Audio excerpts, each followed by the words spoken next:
There's a particular kind of person who, the moment they finish something hard, immediately looks around for the next impossible thing.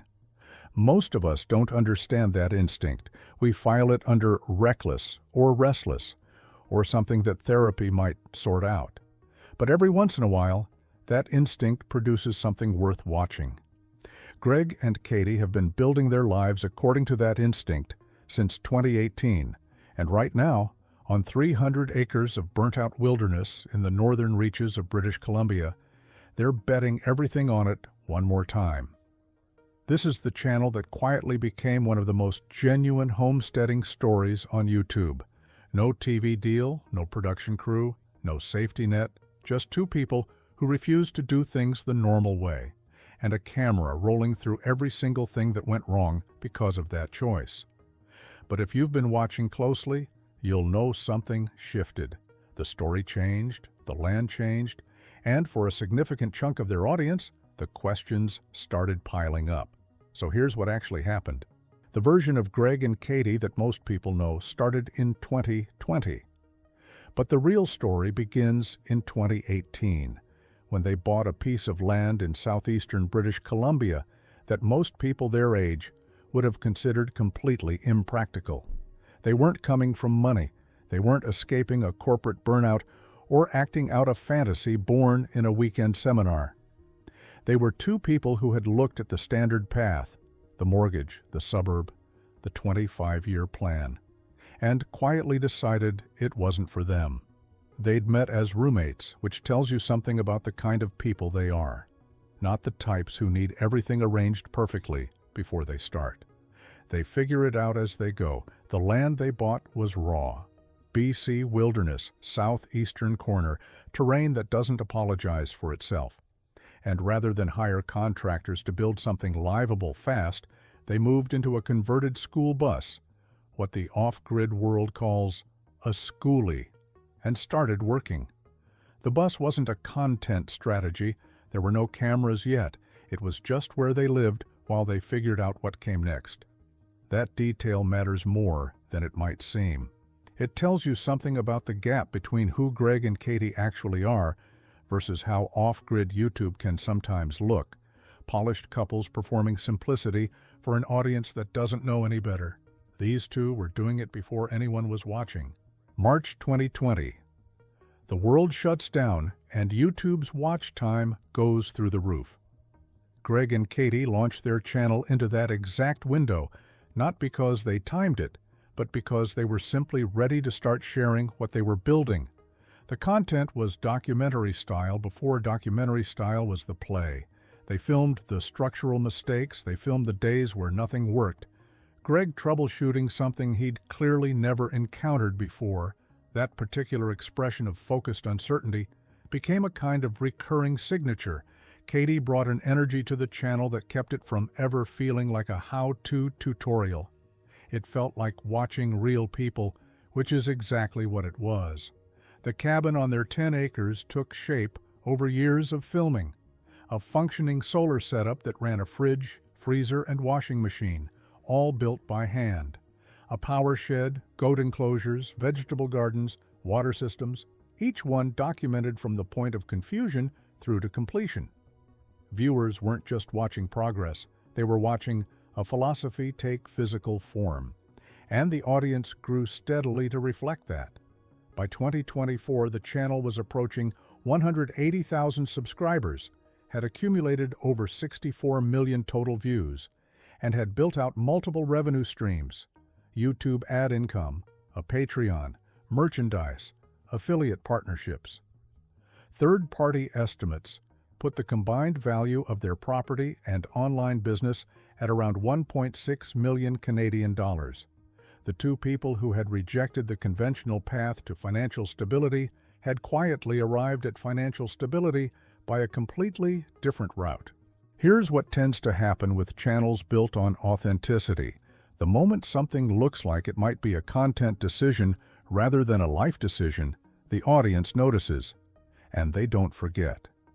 In July 2024, Greg and Katie posted a Q&A titled, "Someone made a video about us." They were measured about it. addressed it directly, moved on. But the fact that it happened at all is worth sitting with because it reflects a tension that runs through the entire off-grid YouTube genre when your channel's identity is built on the premise of "this is real, this is honest, nothing here is staged." That premise becomes something viewers will test. The more successful you get, the more someone somewhere is going to look at your Patreon, your merch store, your sponsorship deals, and ask where the line is between documenting a lifestyle and monetizing an image of a lifestyle. It's not a comfortable question. It's also not an unfair one. Greg and Katie handled it the right way, by not running from it. But for a section of their audience, it opened a door that didn't fully close. And then came the announcement that split the comment sections clean in half.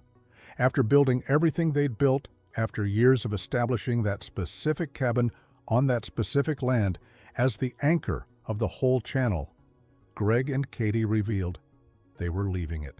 Not tweaking it, not expanding it, leaving. Moving 8 hours north to 300 acres of wilderness in northern British Columbia that had been devastated by wildfire. 300 acres, wildfire country, an abandoned ranch, 8 hours from the life they'd built. The reaction was immediate. Longtime viewers, some who'd been watching since the channel had under 2,000 followers, weren't sure what to do with this information. The cabin wasn't just a building to them. It had become a kind of anchor point, a place they'd emotionally invested in over years of watching it get built from nothing. Hearing it was being left behind felt personal in a way that's hard to explain unless you've experienced that specific kind of parasocial attachment that long-form homesteading content can create. Some viewers celebrated it, others quietly drifted. A lot of them just asked the same question in slightly different ways. Why? The honest answer to why is probably multiple things at once. The creative pull of a much larger, harder project. The financial position that made such a risk survivable.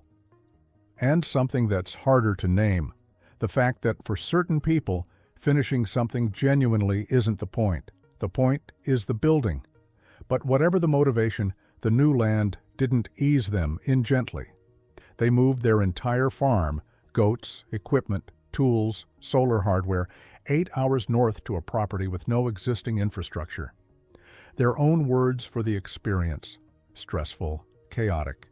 There was no crew on the other end, no prep team, just raw, fire-scarred land and everything they could carry. During the setup of their first campsite on the new property, a phone call came in that they hadn't been expecting and hadn't wanted. They kept the details private. They kept filming anyway. The early projects on the new land gave the audience a quick education in what 300 wildfire acres actually means in practice. They milled burnt logs from the devastated sections of the property, turning fire damage into usable timber. Their excavator, brought in for clearing work, broke down after just 2 hours of operation. In May 2025, they documented the planting of 475 trees across the property. Not a gesture, a genuine multi-year reforestation commitment on land that had been stripped bare. The scale of what they're attempting is genuinely staggering when you lay it out plainly. Everything they built the first time, the solar system, the fencing, the animal infrastructure, the water setup, has to be reimagined and rebuilt for a property 30 times larger in harsher terrain, further from any kind of support network, and somewhere in the middle of all of that groundwork, they still need to build somewhere to actually live. There's a version of this story where the pivot to 300 acres is read as a channel running out of material and manufacturing a reset. The cynical read. And it's not entirely without logic. The off-grid genre has seen creators do exactly that, escalating the stakes artificially when the original concept runs dry. But that reading doesn't hold up against the pattern of Greg and Katie's history. They were living in a bus before the cameras came on. They built with minimal outside help when they could have hired it out. The wealth that accumulated didn't visibly change how they lived. Basic home, basic car, no granite countertops or production upgrades. The channel has always looked like what the life actually looked like. The 300-acre move fits that same pattern uncomfortably well. It's harder than what they were doing. It's more remote, more exposed, more expensive, and more uncertain. Those are not the ingredients of a comfortable content pivot. They're the ingredients of a genuine decision that a specific type of person makes when the comfortable option becomes available and they choose not to take it. As of mid-2025, the channel is still uploading weekly. The subscriber count is closing in on 200,000. The audience is watching a new phase of something that has been running for 5 years. And the stakes have never been higher. The cabin in southeastern BC took years and produced a finished, livable home. What northern BC and 300 acres of wildfire wilderness produces is still completely open. Winter in that region is not forgiving, and they arrived without a structure to shelter in. The comment sections reflect the tension between people genuinely rooting for them and people who are quietly not sure this ends well. Both of those reactions make complete sense, because this is either the chapter where this off-grid life becomes something extraordinary, or the one where it finds out where its limits actually are.